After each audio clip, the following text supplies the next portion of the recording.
తెలంగాణ రాష్ట్ర సాధనలో ప్రముఖ పాత్ర పోషించినటువంటి కవి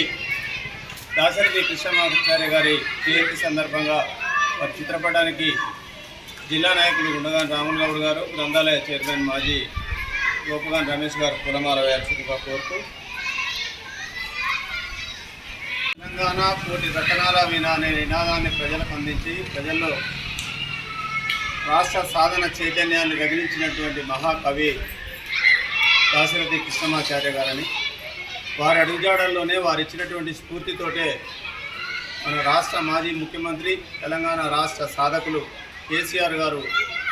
అడుగడుగున వారి స్ఫూర్తిని తీసుకొని తెలంగాణ రాష్ట్రాన్ని సాధించి 10 సంవత్సరాలు ఈ రాష్ట్ర ప్రజలందరికీ కూడా సంక్షేమాన్ని, అభివృద్ధిని సాధించినటువంటి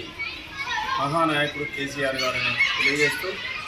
దాశరథి గారు చేసినటువంటి కృషిని, వారి యొక్క త్యాగాలను భవిష్యత్తు తరాలకు తెలియజేద్దామని అందరికీ తెలియజేస్తూ, జోహార్ దాశరథి కృష్ణమాచార్య గారికి, దాశరథి కృష్ణమాచార్య గారికి, సాధిస్తాం కృష్ణమాచార్య గారి ఆశయాలను, దాశరథి గారి ఆశయాలను, అమర్ హై దాశరథి గారు, దాశరథి గారు, జోహార్ దాశరథి కృష్ణమాచార్య గారికి.